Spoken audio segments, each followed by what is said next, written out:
In just a few hours, the man in charge of Chicago's police department will mark 1 year at the helm. There have been challenges, uplifting moments, and a few victories along the way. Superintendent Larry Snelling talked about it all with CBS News Chicago investigator Dorothy Tucker. Congratulations, Superintendent Larry Snelling. When this Inglewood native accepted the job as Chicago's top cop,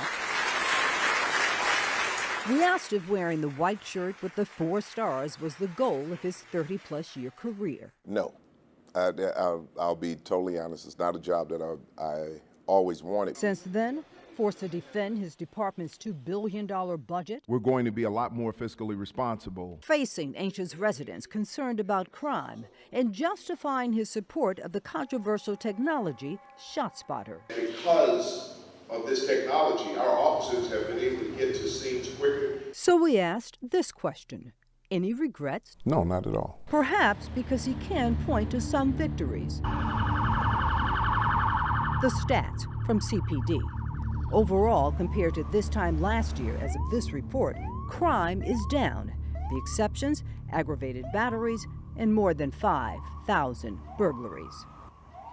We see the pictures of people just literally taking ATMs out of the store, the smash and grabs. What is going on? They're crimes of opportunity.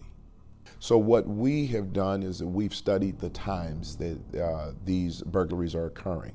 We're looking at locations, we're looking at patterns and patterns of practice. When we can break up the crews and the repeat offenders, we can reduce that number.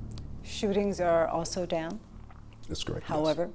We still hear from residents who are demanding that the police do more to stop the gang violence. If we get information ahead of time, we can be more proactive in preventing these things than being reactive after these things have occurred already. Getting information, says Snelling, means building trust with people who live here. We're reaching out to community members. Are you seeing a better response from the community? Yes. Yes, we're definitely seeing a better response from the community. Look, we still have a long way to go.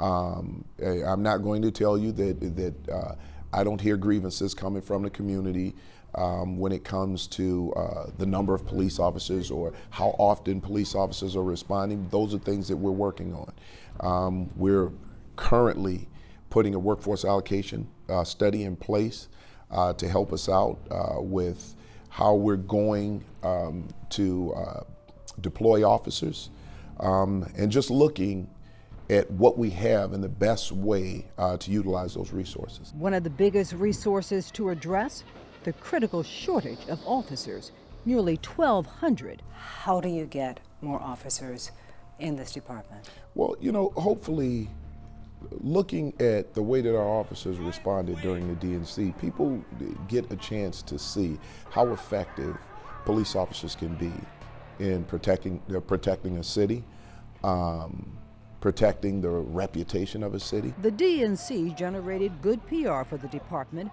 Snelling hopes to capitalize on it to attract new recruits. The negativity surrounding police, that's always showcased. The problem is we don't showcase the great work that great police officers are doing. So we're going to start a PR campaign? Well, yes. He's got good material from the DNC. The fear of chaos from thousands of protesters flooding the city never materialized. Few injured, 74 arrested. It's a very rewarding job when you go out and you know that you've helped someone, you know that you've made your city safer. For the most part, Snelling thinks he handles the job pretty well. But there's one thing he wishes he could do better. If I could, I would find ways to get a little more rest and get myself in the gym a little more often. This is not his ego talking. This is a job where you have to be very careful with every single thing that you say.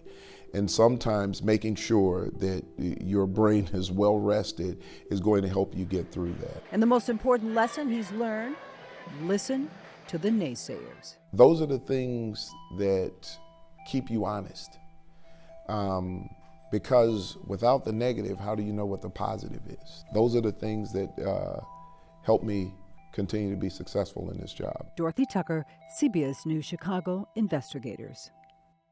So how long will the superintendent stay on the job? The position does not come with a contract. Snelling did not give us a direct answer. He only said he'd be around until the job is done.